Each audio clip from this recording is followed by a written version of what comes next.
Yıllardır alışagelmiş düzenle kullanmış olduğumuz kimyasal gübrelerin toprağa vermiş olduğu belli başlı sorun sıkıntılar vardır. Nelerdir bunlar?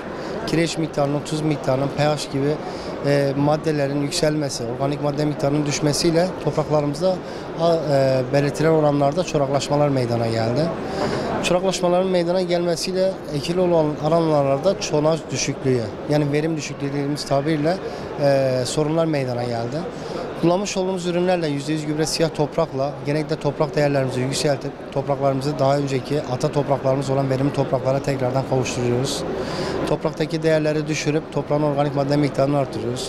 Özellikle de çiftçi anlamında toprağı gevşetip toprakta var olan elementleri güçlendiriyoruz. İster istemez bu tabii ki bitkinin gelişiminde, saçaklanmasında, köklenmesinde, hasatına kadar olan süreçlerde bitkiye tabii ki fayda sağlıyor. Bu konudalar zaten çiftçilerimiz aşırı bir şekilde memnunlar. Sağ olsunlar, günden güne bizi destekliyorlar bu konularda.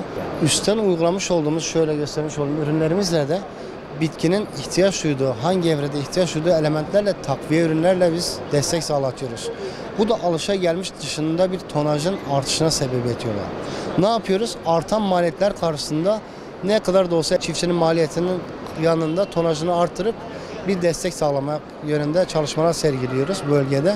Bu bölgede gerçekten çiftçiler tarafından da takdir görüyoruz. Allah hepsinden razı olsun. Şu konuda dikkat çekmek isterim. Günümüz teknolojisiyle tarımı bir arada buluşturmamız gerekiyor. Çünkü neden derseniz eski toprak yapımızla veya kullanmış olduğumuz eski tohumlarla veya ilaçlarla şu anki şartlar bir değildir.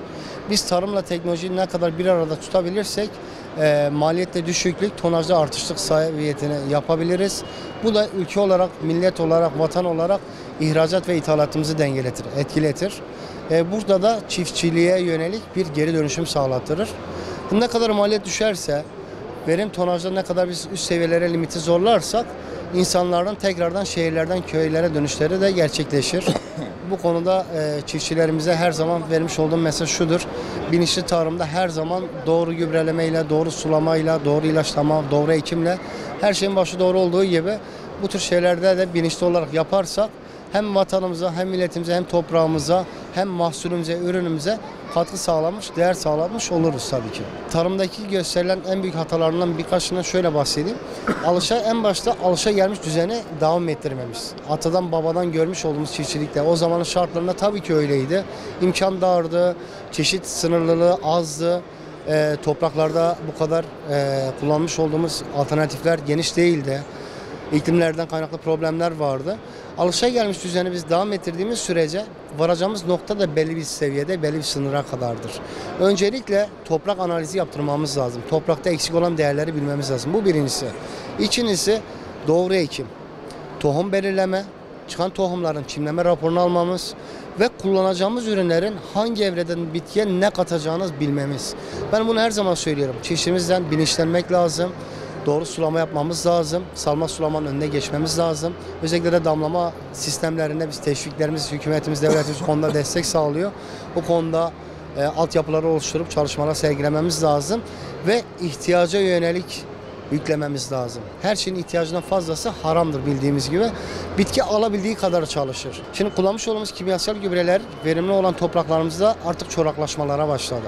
Çünkü neden derseniz bugün 5 yıl 10 yıl önce kullanmış olduğumuz gübre miktarıyla Pamuk'ta, Mısır'da şu anki konjektürde bir değil. O zamanlardaki ham toprağa, verimli topraklar biz 10 kilo 20 kilo kullanırken şu an atmış olduğumuz topraklarda 30 kilo 40 kilo 50 kilo veya daha böyle abartı rakamlara kadar çıkartıyoruz. Neden? Topraklarımız artık morfinleşti. Vücuduna böyle bağışıklık kazandığı için artık kesmiyor. Şimdi kimyasal gübrelerimizin bölgemizdeki topraklara en büyük sağlamış olduğu kötülük topraklarımızdaki pH yükseltiyor, kireç miktarını arttırıyor, tuz miktarını artırıyor ve en önemlisi ise organik madde miktarını düşürüyor. Bu toprakta var olan elementlerdir, değerlerdir. Bunları dengeletmediğimiz sürece verimli bir toprak, verimli bir tarım yaptığımızı söyletemeyiz.